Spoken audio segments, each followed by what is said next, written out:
مدینے کا سفر ہے اور میں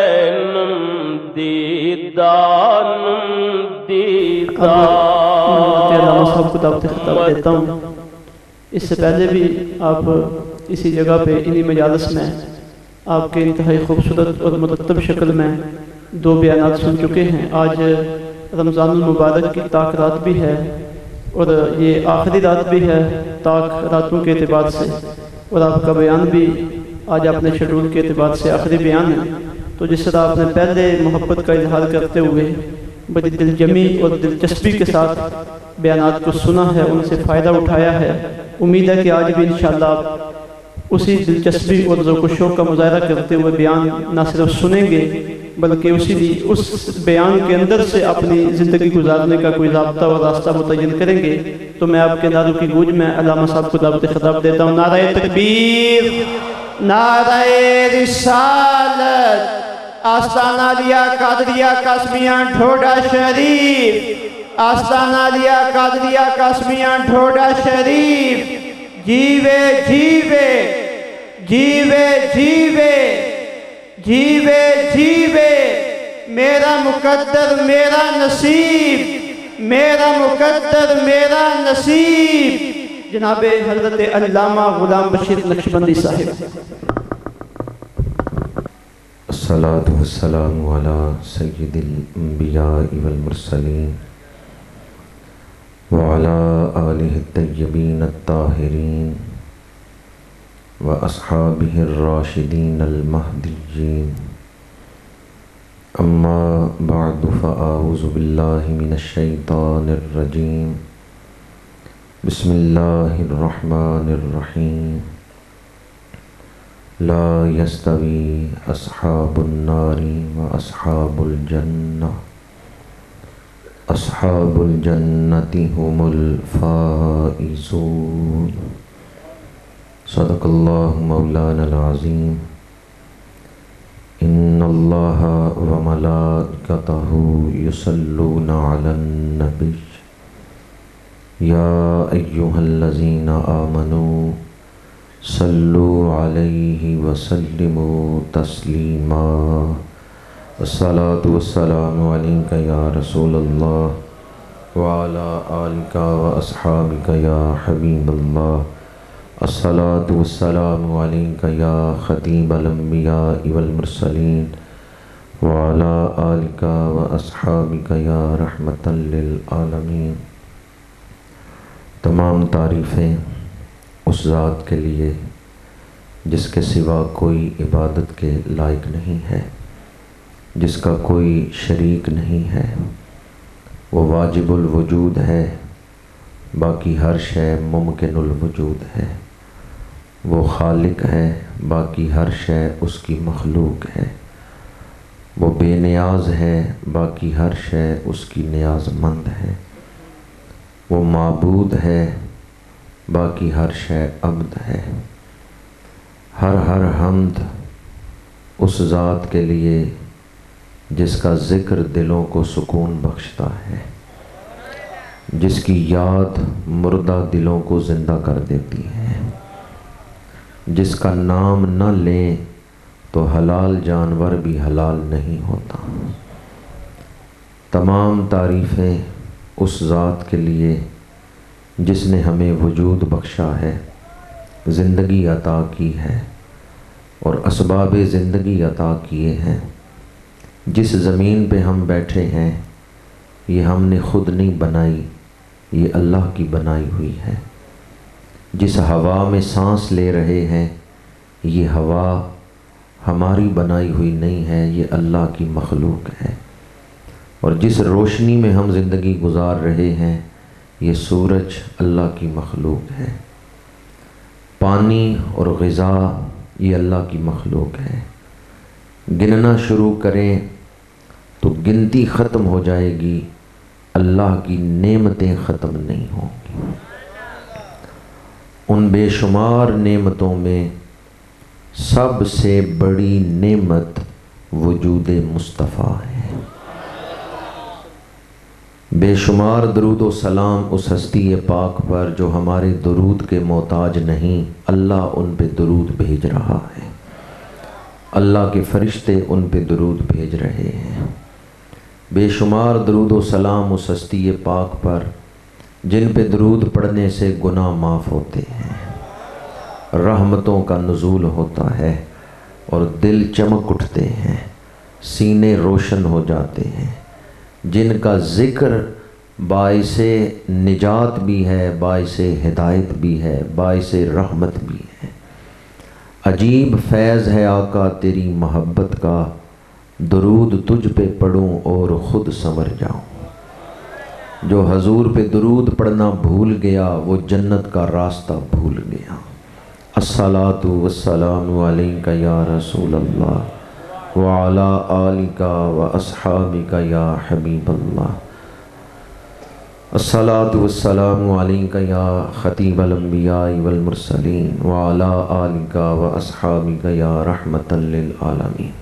حمد و صلوات کے بعد حضور کی آل پر، آپ کے اصحاب پر، آپ کی امت کے اولیاء پر اللہ بے شمار رحمتوں کا نزول فرمائے۔ دنیا میں ہمیں ان کے نقش قدم پر چلنے کی توفیق عطا فرمائے، اور آخرت میں ہمیں ان صالحین کے نقش قدم پر چلنے کی، آخرت میں ان صالحین کی معیت عطا فرمائے، ان کی سنگت نصیب فرمائے۔ آپ لوگوں نے ایک روحانی مرکز پر سلسلہ عالیہ قادریہ کے اس عظیم الشان آستانہ عالیہ پر اعتکاف کیا، مسنون اعتکاف۔ اللہ تعالیٰ کا جتنا بھی شکر ادا کریں وہ کم ہے کہ اس نے آپ کو اپنے گھر بلا لیا اور اتنے خوبصورت ماحول میں ماہ رمضان کا آخری عشرہ گزارنے کی سعادت عطا فرمائی۔ دعا گو ہوں کہ خالق کائنات آپ سب کا اعتکاف قبول فرمائے اور بیش از بیش برکتیں اور رحمتیں نصیب فرمائے۔ القاسم ٹرسٹ کے اراکین کو، منتظمین کو خراج تحسین پیش کرتا ہوں، جنہوں نے اتنے خوبصورت انتظامات کیے ہیں۔ اللہ تعالیٰ تمام منتظمین، معاونین کو اجر عظیم عطا فرمائے۔ عاشق رسالت مآب جناب محترم حاجی امانت علی صاحب، جناب چودھری ساجد صاحب، تمام اراکین، منتظمین، معاونین ہدیہ تبریک کے مستحق ہیں، جو اپنے مرشدوں کے ساتھ وفا کر رہے ہیں، یا پھر یوں کہہ لیں کہ مرشدوں نے انہیں چن لیا ہے اپنے دروازے کی خدمت کے لیے۔ جڑا اللہ دے ولیاں دا کردہ سنگ، اس کچھ تے بھی آ جاندہ ہیرے دا رنگ۔ آج آستانہ عالیہ چھالے شریف سے حضرت قبلہ شاہ صاحب بھی تشریف لائے ہیں۔ اللہ تعالیٰ ان مہمانوں کا تشریف لانا ہم سب کے لیے باعث برکت بنائے۔ اس طرح کے فاضل ذیشان حضرت علامہ تنویر احمد صاحب زیدہ مجدہ بیان فرما رہے تھے کہ آج آخری تاک رات ہے۔ کس قدر خوش نصیب ہے میں اور آپ، مسجد کے پاکیزہ ماحول میں رمضان شریف کے آخری عشرہ کی یہ آخری تاک رات اللہ تعالیٰ نے ہمیں نصیب کی ہے۔ آج کی رات نازل ہونے والی رحمتیں اللہ تعالیٰ ہم سب کو عطا فرمائے۔ خطبہ کے دوران میں نے جو آیہ مبارکہ تلاوت کی ہے، چند گھڑیاں اس کی روشنی میں گفتگو کروں گا۔ ماہ رمضان کا پہلا عشرہ رحمت، دوسرا عشرہ مغفرت اور تیسرا عشرہ دوزخ سے آزادی۔ رحمت، مغفرت اور دوزخ سے آزادی یعنی نجات۔ عشرہ رحمت، عشرہ مغفرت، عشرہ نجات، ان سب کا مقصد کیا ہے؟ اگرچہ فضائل مختلف ہیں، ان کی تاثیر، برکتیں مختلف ہیں، لیکن مقصد یہ ہے کہ انسان کا تعلق اپنے رب کے ساتھ مضبوط کر دیا جائے، بندگی کا زیور انسان کو پہنا دیا جائے، انسان کو آخرت کے نقصان سے بچا لیا جائے۔ رمضان شریف آیا ہمیں معافی دلانے کے لیے کہ انسان کے گناہ معاف ہو جائیں، وہ ایک نئی دینی زندگی شروع کرے۔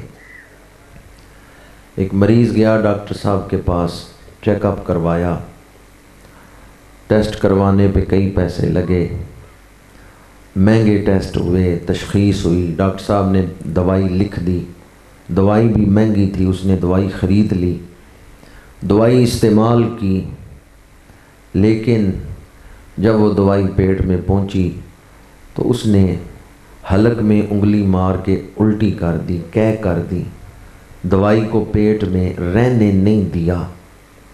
تو مجھے بتائیں کیا ہسپتال جانے، تشخیص کروانے، مہنگی دوائی خریدنے کا کوئی فائدہ ہے؟ فائدہ تب ہوگا جب دوائی پیٹ میں رہے، وہ اپنا کام کرے۔ اور اگر آپ ڈاکٹر کے پاس تو گئے، چیک اپ بھی کروایا، تشخیص بھی ہو گئی، مہنگی دوائی بھی خرید لی، دوائی کھائی بھی ہے، لیکن اسے پیٹ میں رہنے نہیں دیا، تو پھر پچھلے سارے تردد کا، مشقت کا کوئی فائدہ نہیں، وہ سب آپ نے ضائع کر دیا۔ آپ لوگوں نے ماہ رمضان میں روزے رکھ کے، نماز تراویح ادا کر کے، اعتکاف کر کے دوائی بڑی اعلیٰ استعمال کی ہے،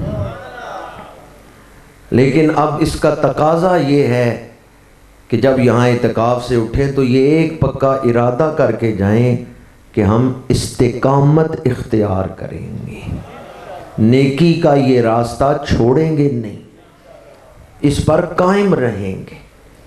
اس لیے کہ بندہ دوائی استعمال کر لے اعلیٰ، اگر وہ پیٹ میں رہنے نہیں دے گا تو اس کا کوئی فائدہ نہیں ہوگا۔ استقامت سے ہی نیکیوں کا رنگ چڑھتا ہے، اور اگر استقامت نہیں ہے تو پچھلی محنت ضائع ہو جاتی ہے، پچھلی محنت برباد ہو جاتی ہے۔ قرآن مجید میں اللہ کریم نے ارشاد فرمایا ان الذین قالوا ربنا اللہ ثم استقاموا، بے شک وہ لوگ جنہوں نے کہا ہمارا رب اللہ ہے، پھر اس پہ قائم رہے، پھر اس پہ ڈٹ گئے، تتنزل علیہم الملائکہ، ان کی زیارت کے لیے آسمان سے فرشتے اترتے ہیں۔ صرف ماننا ہی ضروری نہیں، قائم رہنا بھی ضروری ہے۔ بعض لوگ کہتے ہیں اتنے دن ہو گئے نمازیں پڑھتے ہوئے، دعا تو قبول نہیں ہو رہی، نماز ہی چھوڑ دی۔ یہ تھوڑا شکر ہے نماز نصیب ہو رہی۔ اس لیے آج آخری طاق رات میں سب سے پہلے تو یہ ارادہ کریں کہ ہم نیکیوں کا وہ سبق جو اعتکاف کے دوران علماء آ کے ان محفلوں میں ہمیں پڑھاتے رہے ہیں، یا اس آستانہ عالیہ کا جو درس ہے، پنجگانہ نماز، ذکر، ہم اس کو قائم رکھیں گے، کیونکہ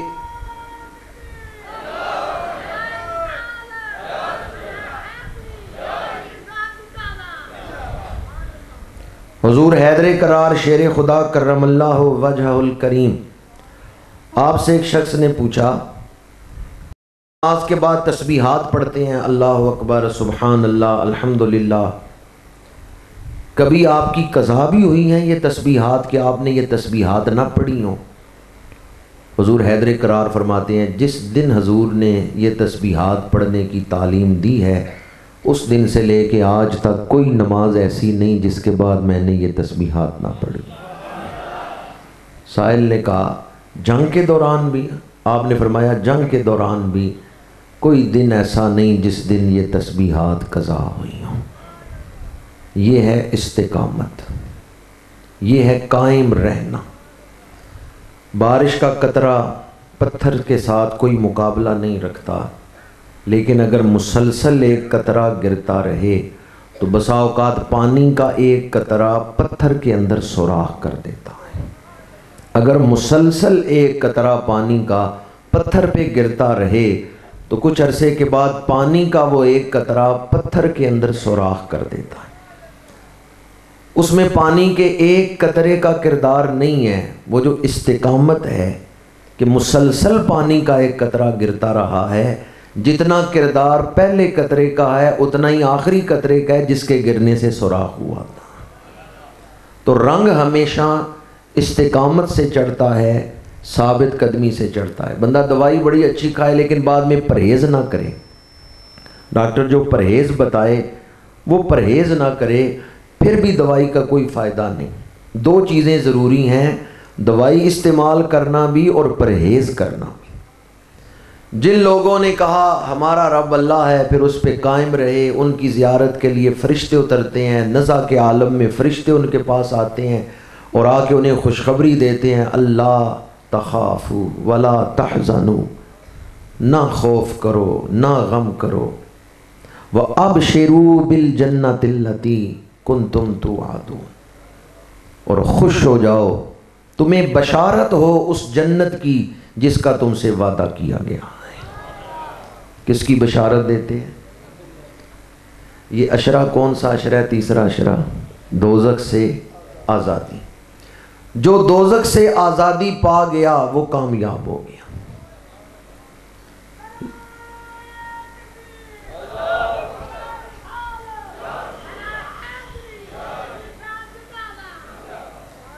لا یستوی اصحاب النار و اصحاب الجنہ، اصحاب الجنت هم الفائزون۔ جنتی اور دوزخی برابر نہیں ہے، جنتی کامیاب ہے۔ قرآن مجید میں اللہ کریم نے ارشاد فرمایا لا یستوی اصحاب النار و اصحاب الجنہ، دوزخی اور جنتی برابر نہیں۔ اللہ تعالیٰ کے ناموں میں سے ایک نام ہے منتقم، وہ چیزوں کو انجام تک پہنچاتا ہے۔ اس وقت ہم زندگی کے مراحل طے کر رہے ہیں اور اپنے انجام کی طرف جا رہے ہیں۔ ہر ابتدا کی انتہا ہے، ہر آغاز کا انجام ہے۔ انجام کیا ہوگا؟ اخیر کیا ہوگا؟ موت کے بعد کس مرحلے میں ہم داخل ہونے والے ہیں؟ کہاں جا کے زندگی کا یہ سفر رکے گا؟ قیامت کے دن فیصلہ ہوگا کہ کون جنت کے لائق ہے، کون دوزخ کے لائق ہے۔ اللہ چیزوں کو انجام تک پہنچانے والا ہے، یہ اللہ تعالیٰ کی شان ہے۔ اس دنیا کی بنیاد رحمانیت پر رکھی گئی ہے اور آخرت کی بنیاد رحیمیت پر رکھی گئی ہے۔ اللہ تعالیٰ کے یہ دو نام بڑے مشہور ہیں، رحمان اور رحیم۔ بسم اللہ الرحمن الرحیم۔ رحمانیت اور رحیمیت میں فرق کیا ہے؟ رحمانیت یہ ہے کہ کوئی اللہ کو مانتا ہے کوئی نہیں مانتا، اللہ رزق سب کو دے رہا۔ جو اللہ کے دشمن ہیں اولاد ان کو بھی دی ہے۔ اس دنیا کی بنیاد، جس بنیاد پر اس دنیا کو بنایا گیا ہے، وہ ہے اللہ کی شان رحمانیت۔ اللہ سب کو عطا کر رہا ہے، چاہے کوئی مسلمان ہے چاہے کافر، چاہے دوست ہے چاہے دشمن، چاہے اللہ کو مانتا ہے چاہے نہیں مانتا، اللہ سب کو رزق عطا کر رہا ہے، اولاد عطا کر رہا ہے، دنیا کی نعمتیں عطا کر رہا ہے۔ لیکن آخرت کی بنیاد رحیمیت پر ہے۔ اور رحیمیت کا مطلب کیا ہے؟ آخرت میں نعمتیں صرف انہیں ملیں گی جو دنیا سے ایمان لے کے گئے۔ جن کے پاس ایمان نہیں، آخرت میں وہ اللہ کی رحمت کے مستحق نہیں، آخرت میں وہ اللہ کے فضل کے مستحق نہیں۔ وہ کہاں ہوں گے آخرت میں؟ جنہیں جو دنیا سے ایمان لے کے نہیں گئے، کفر پہ مرے، آخرت میں ان کا ٹھکانہ دوزخ ہے۔ اور دوزخ وہ جگہ ہے جہاں رحمت نہیں ہے، جہاں عذاب ہی عذاب ہے، قہر ہی قہر ہے، ذلت ہی ذلت، رسوائی ہی رسوائی، وہاں صرف عذاب۔ اب ذرا اندازہ کریں اس جگہ حال کیا ہوگا جہاں اللہ کی رحمت نہیں، وہاں کیا حالت ہوگی جہاں صرف عذاب ہے، قہر ہے، جبر ہے۔ ہم نے اپنے قدموں کو اس طرف جانے سے روکنا ہے. کہیں ہم بے دھیانی میں اس طرف نہ چلے جائیں، کہیں ہم اس گڑھے میں نہ گر جائیں جس میں رحمت نہیں اور صرف قہر ہے، صرف عذاب. آخرت میں کفار کے لیے، وہ جو دنیا سے بے ایمان ہو کے گئے، جہنم میں صرف عذاب، وہاں رحمت نہیں. رحیمیت کی بنیاد پر آخرت کی زندگی ہے، اور رحیمیت یہ ہے کہ آخرت میں ایمان والوں کو نعمتیں ملیں گی. ایمان والوں کے لیے جو مقام انعام رکھا گیا ہے اس کا نام ہے جنت. اسے جنت کہتے ہیں جو مقام رضا ہے. جن پہ اللہ راضی ہوگا انہیں وہ مقام عطا فرمائے گا. مشہور نام جنت، قرآن مجید نے اسے جنت کہا، لیکن مفسرین نے قرآن مجید کی آیات کی روشنی میں اس جنت کو مقام انعام اور مقام رضا قرار دیا ہے. وہ کیسا مقام ہے؟ اس دنیا میں رہ کر ہم اس مقام کو کما حق ہو سمجھ نہیں سکتے. ہمارا علم تھوڑا ہے. جنت کی کیفیت کو ہم سمجھ نہیں سکتے. کچھ اس کا تعارف ہو سکتا ہے، آیات میں، احادیث میں جو ذکر آیا ہے وہ بیان ہو سکتا ہے، لیکن جنت کی کما حق ہو شان، جنت کی عظمت اس دنیا میں رہ کے ہم سمجھ ہی نہیں سکتے. اس لیے قرآن مجید نے فرمایا ہے کہ اس میں وہ نعمتیں ہیں نہ کسی آنکھ نے دیکھی ہیں، نہ کسی دل پر ان کا خیال گزرا ہے. کسی کے خیال میں بھی نہیں کہ جنت میں کون کون سی نعمتیں ہیں. مختصراً یہ کہ جنت اللہ کی نعمتوں کا گھر ہے. وہاں خوشیاں ہی خوشیاں ہیں، راحت ہی راحت ہے، کوئی غم نہیں، کوئی اذیت نہیں، کوئی تکلیف نہیں. جنت کی زمین کیسی ہے؟ حدیث پاک میں ہے جنت کی زمین زعفرانی ہے. جنت کی اینٹیں سونے اور چاندی کی ہیں. ان اینٹوں میں جو گارا ہے وہ کستوری کا ہے. جنت کے درخت اتنے خوبصورت ہیں کہ اہل جنت ان درختوں کو دیکھ کے ہی جھوم اٹھیں گے. حدیث پاک میں ہے کہ جنت میں جو کھجور کا درخت ہے اس کا تنا سبز زمرد کا ہے اور اس کی ٹانیاں سرخ سونے کی ہیں، اور اس پر جو کھجور کا پھل ہے وہ سفید رنگ کی کھجوریں ہیں جو دودھ سے سفید اور شہد سے میٹھی اور مکھن سے زیادہ نرم ہیں، اور ان کے اندر ذائقہ وہ ہے کہ دنیا میں کسی کے تصور میں نہیں آ سکتا. بعض پھل جنت کے ایسے ہیں کہ دنیا کے پھلوں سے مشابہت رکھتے ہیں، لیکن ان کا ذائقہ وہاں اور ہوگا، ذائقہ بے مثال ہوگا. جنت کے مکان کیسے ہیں؟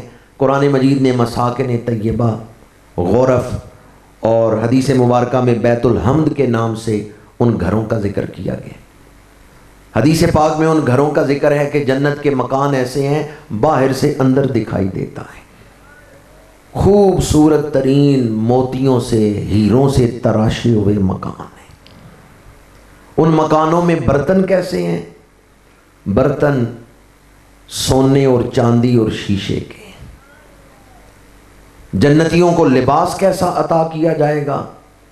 جنتیوں کے لباس کا ذکر بھی احادیث میں ہے. میرے آقا کریم نے ارشاد فرمایا دنیا میں کوئی آدمی قیمتی لباس پہن سکتا ہے، فاخرہ لباس جس پہ فخر کرے، لیکن وہ اس وجہ سے نہیں پہنتا کہ میں نے قیمتی لباس پہنا تو کہیں کسی غریب کا دل نہ ٹوٹے کہ میرے پاس پیسے ہوتے تو میں بھی ایسا لباس پہنتا. حضور فرماتے ہیں جو حیثیت رکھتا ہے، طاقت رکھتا ہے، لیکن فاخرہ لباس نہیں پہنتا، قیامت کے دن اللہ اسے فرمائے گا یہ جنت کے لباس ہیں، جو تو چاہتا ہے، جو تجھے پسند ہے وہ تو پہن لے. دومت الجندل کے بادشاہ نے ایک بڑا قیمتی جبہ مدینہ منورہ بھیجا حضور کی خدمت میں تحفہ. صحابہ کرام نے اس جبے کو دیکھا تو تعریف کرنے لگے کہ یہ کتنا قیمتی کپڑا ہے، کتنا خوبصورت کپڑا ہے. میرے آقا کریم نے فرمایا جنت میں سعد بن معاذ کو ہاتھ صاف کرنے کے لیے جو رومال ملے گا وہ بادشاہ کے بھیجے ہوئے اس جبے سے زیادہ خوبصورت ہے۔ شارحین حدیث لکھتے ہیں دنیا میں جو بادشاہوں کا لباس ہے، جنت میں ایک جنتی کو ہاتھ صاف کرنے کے لیے جو رومال دیا جائے گا وہ بادشاہوں کے لباس سے زیادہ خوبصورت ہے۔ اہل جنت کو زیور بھی پہنائے جائیں گے، وہاں سونا حرام نہیں ہوگا۔ ویسے دنیا میں مردوں پر سونا کیا ہے؟ حرام ہے۔ چند لوگ ہی بولے ہیں سونا۔ کون سا سونا حرام ہے؟ دھات والا۔ اور ویسے جو دوسرا سونا ہے محفل میں نہیں سونا چاہیے، ویسے تو سونا جائز ہی ہے۔ جی سمجھ گئے ہیں؟ آپ تو ماشاءاللہ جاگ رہے ہیں، میں عام لوگوں کی بات کر رہا ہوں۔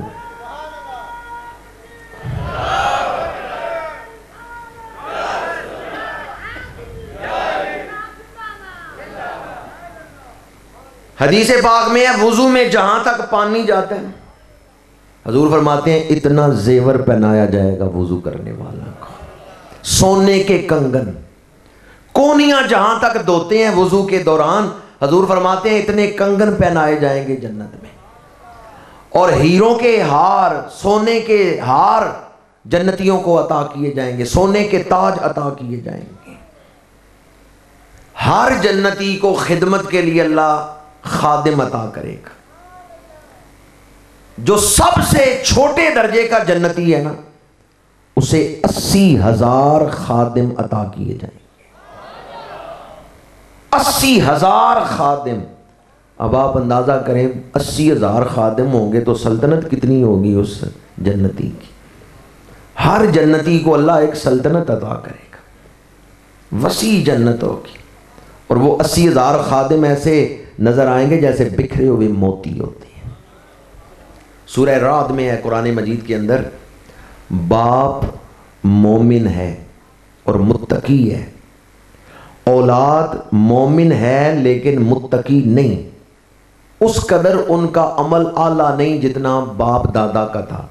اولاد مومن ہے پر نیک نہیں اتنی، قیامت کے دن اللہ تھوڑے عمل کرنے والی اولاد کو بھی اعلیٰ عمل کرنے والے والدین کے ساتھ جنت میں بھیج دیں گا۔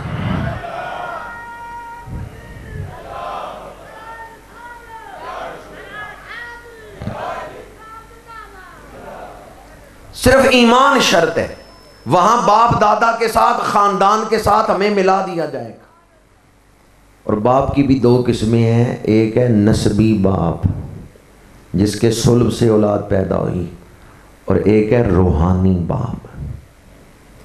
ہر سلسلہ عالیہ کا سربراہ جنت کے دروازے پہ انتظار کرے گا جب تک اس کے سلسلہ عالیہ کے تمام مریدین نہیں آ جائیں گے، سلسلہ عالیہ کا سربراہ جنت میں نہیں داخل ہوگا۔ آپ نہیں سمجھے میں نے کیا کہا ہے؟ ہر سلسلہ عالیہ کا سربراہ، سلسلہ عالیہ نقشبندیہ ہو، قادریہ ہو، چشتیہ ہو، سوروردیہ ہو، جنیدیہ ہو، تیفوریہ ہو، تمام سلاسل طریقت کے سربراہ جنت کے دروازے پر اپنے مریدین کا انتظار کریں گے جب تک سلسلہ عالیہ کے تمام لوگوں کی بخشش نہیں ہو جائے گی، سلسلے کا سربراہ جنت میں نہیں داخل ہوگا۔ حقیقی باپ اپنی اولاد کے ساتھ اتنا پیار نہیں کرتا جتنے اللہ والے پیار کرتے ہیں اپنے مریدین کے ساتھ۔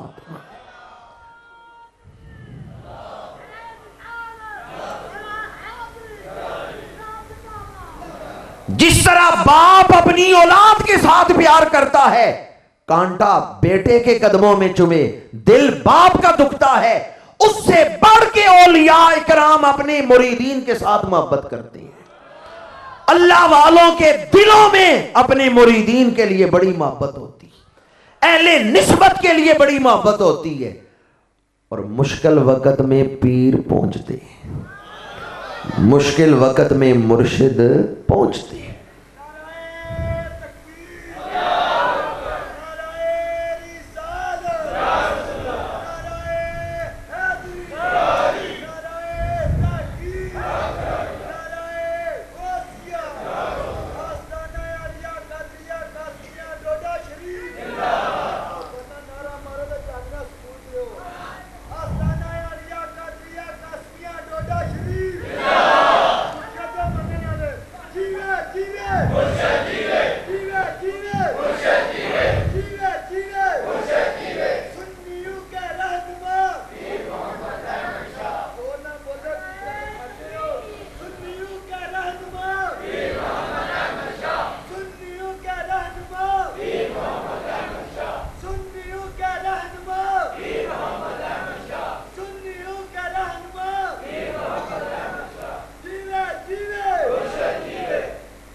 حضور شہنشاہ بغداد فرماتے ہیں قصیدہ غوثیہ کے اندر، اللہ تعالیٰ نے میرے ساتھ وعدہ فرمایا ہے جو عقیدت کے ساتھ میری گلی سے گزر جائے گا اللہ اس پہ بھی عذاب نہیں نازل فرمائے گا۔ جو محبت غوث لے کے، شہنشاہ بغداد کا ادب لے کے آپ کی گلی سے گزر جائے اس کی تو بخشش ہو جائے گی، تو جو آپ کی محفل میں آ کے بیٹھا ہوا، جو آپ کی نسبت سے اپنے سینے کو روشن کیے ہوئے ہو، اہل اللہ اپنی نسبت والوں کے ساتھ بڑا پیار کرتے ہیں۔ حضور شہنشاہ بغداد قدس سرہ العزیز، آپ کا یہ واقعہ تو آپ سب نے سن رکھا ہوگا، عبادت میں مصروف ہیں، چور آیا، چادر کو ہاتھ رکھا ہے، چادر بڑی قیمتی تھی جو آپ نے لی ہوئی تھی، آپ نے دعا کے لیے ہاتھ اٹھائے، یا اللہ ہے چور پر دامن غوث کا پکڑ لیا ہے۔ اللہ تعالیٰ نے اس چور کے دل کی کیفیت کو بدل دیا ہے۔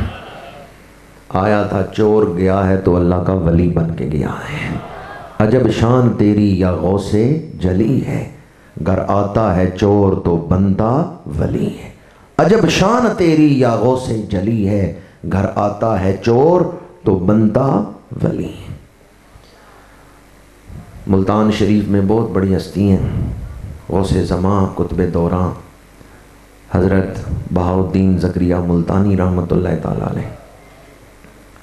یہ چند بزرگ ایک زمانے میں ہوئے ہیں، یہ طریقت کے حق چار یار کہلاتے ہیں۔ حضرت بابا فرید پاک پتن شریف رحمۃ اللہ تعالیٰ علیہ، حضرت بہاؤالدین زکریا ملتانی رحمۃ اللہ تعالیٰ علیہ، حضرت لال شہباز قلندر رحمۃ اللہ تعالیٰ علیہ، اور اچ شریف والے بزرگ مخدوم جہانیہ جہاں گشت رحمۃ اللہ علیہ۔ یہ طریقت کے چار یار کہلاتے ہیں۔ حضرت بابا فرید رحمۃ اللہ تعالیٰ علیہ ملتان تشریف لے گئے، حضرت بہاؤالدین زکریا ملتانی رحمۃ اللہ علیہ کے آستانے پہ سیاحت ان دنوں آپ فرما رہے تھے۔ مریدین سے کہا کہ ملاقات کرنی ہے، اندر اطلاع کرو۔ ان کا جی آج تو حضرت بہاؤالدین زکریا ملتانی کسی سے ملاقات نہیں کر رہے، آج فجر کے بعد سے آپ بڑے پریشان ہیں، کسی غم کی کیفیت میں ہیں، دروازہ بند ہے اور ملاقات منع ہے۔ آپ نے فرمایا میرا نام تو جا کے بتاؤ کہ پاک پتن سے فرید الدین آیا ہے۔ مریدین گئے، درویشوں نے جا کے اندر بتایا، حضرت بہاؤالدین زکریا ملتانی فوراً اٹھے، فرمایا اتنی بڑی ہستی آئی ہیں اور تم نے دروازے پہ روکا ہوا ہے، دروازہ کھولو، اندر بلاؤ۔ استقبال کیا، بٹھایا۔ حضرت خواجہ خواجگاں قطب المشائخ بابا فرید الدین مسعود گنج شکر رحمۃ اللہ تعالیٰ علیہ نے پوچھا کہ آج میں نے سنا آپ پریشان ہیں، کیوں پریشان ہیں؟ حضرت بہاؤالدین زکریا ملتانی رحمۃ اللہ تعالیٰ علیہ نے فرمایا میرا ایک مرید ہے، نوجوان ہے، مجھے وضو کراتا ہے، خدمت کرتا ہے۔ آج وہ صبح وضو کرا رہا تھا تو میں نے اس کے ماتھے کی طرف دیکھا، اس کی پیشانی پہ لکھا ہوا ہے ھذا شقیٌ، یہ دوزخی ہے، یہ بدبخت ہے۔ تو میں اس وقت سے دعا کر رہا ہوں، پریشان ہوں، مرید بھی ہو، خدمت بھی کرے اور دوزخ میں چلا جائے۔ پریشان کیوں تھے؟ یہ اپنے مریدوں کے ساتھ اولاد سے بڑھ کے محبت کرتے ہیں۔ فرمایا میں اس کے لیے دعا کر رہا ہوں، پریشان ہوں، مرید بھی ہو، خدمت بھی کرے اور پھر دوزخ میں چلا جائے، اس لیے میں پریشان ہوں۔ حضرت بابا صاحب نے فرمایا بس اس لیے پریشان؟ فرمایا ہاں اس لیے پریشان۔ فرمایا بلاؤ اس نوجوان کو۔ ولایت کی جو قسمیں ہیں نا، ولایت کی مختلف شعبے ہیں، شاخیں ہیں ولایت کی، اور اولیاء کرام کو مختلف شاخوں سے فیض ہوتا ہے۔ کسی کو مستجاب الدعوات، کسی کو خدمت خلق، مختلف شعبے ہیں. کسی کو محبوبیت کا فیض ہوتا ہے. حضرت بابا صاحب نے فرمایا بلاؤ اس نوجوان کو. وہ نوجوان حاضر ہوا. آپ نے فرمایا کوزے میں پانی لے کے آؤ, مجھے وضو کراؤ. اس نوجوان نے لوٹے میں پانی بھرا کوزے میں. آپ نے ہاتھ دھوئے, پورا وضو بھی نہیں فرمایا, بس ہاتھ دھوئے. اور ہاتھ دھلانے کے بعد حضرت بہاؤالدین زکریا ملتانی سے فرمایا اگر پڑھ سکتے ہو تو اب پڑھو اس کے ماتھے پہ کیا لکھا ہوا ہے. حضرت بہاؤالدین زکریا ملتانی مسکرائے, کہا اب تو اس کے ماتھے پہ لکھا ہوا ہے حاذا سعیدن, یہ جنتی ہو گیا ہے. بابا صاحب کی آنکھوں میں آنسو آ گئے. کہا مجھے سرکار مدینہ نے یہ فیض عطا کیا تھا فرید الدین, جو تیری خدمت کرے گا اللہ اسے دوزخ میں نہیں بھیجے.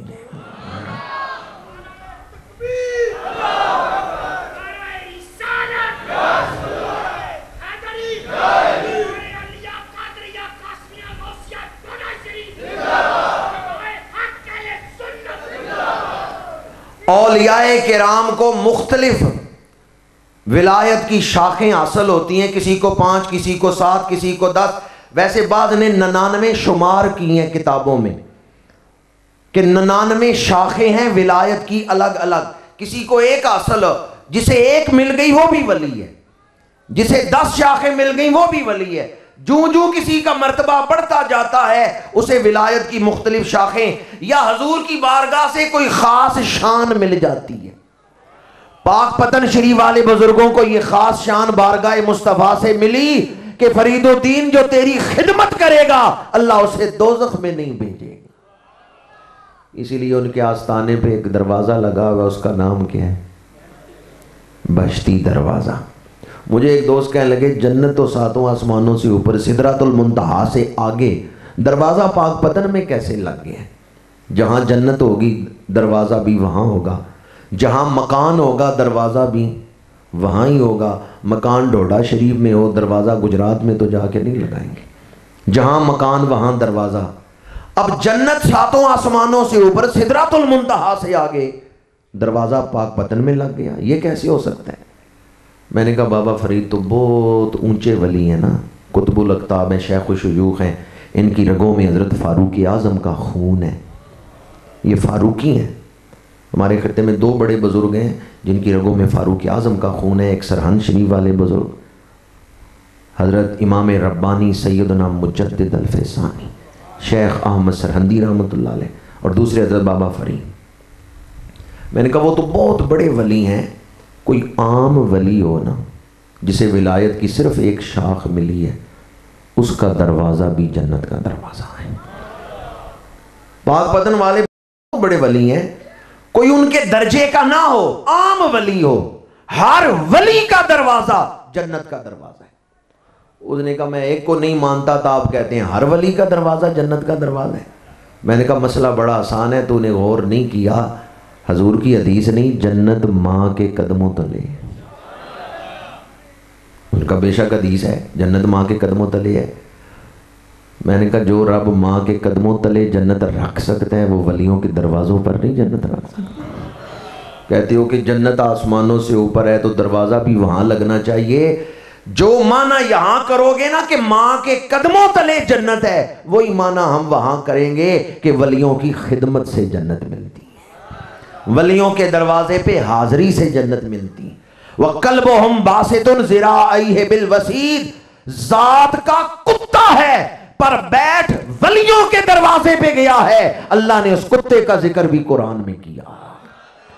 جیڑا اللہ دے ولیاں دا کردہ اے سنگ, اس کچتے بھی آ جاندہ ہیرے دا رنگ. اس ہیرے دا پیندہ نہیں کوڈی بھی مل, جیڑا ٹوٹ کے تے گر جائے کسے ہار جو. تو میں عرض یہ کر رہا تھا, روحانی اولاد جو ہے اہل اللہ ان کی بڑی فکر کرتے ہیں, ان سے بڑا پیار کرتے ہیں. ان کے لیے آپ تو غفلت میں, میں اور آپ تو رات غفلت میں سو جاتے ہیں, اللہ والے اٹھ کے ہمارے لیے دعا کر رہے ہوتے ہیں. جنت کا ذکر کرتے ہوئے, جنت کی شانیں بیان کرتے ہوئے میں نے آپ کے سامنے ایک پہلو یہ بیان کیا سورہ رات کے حوالے سے کہ باپ ہو مومن اور متقی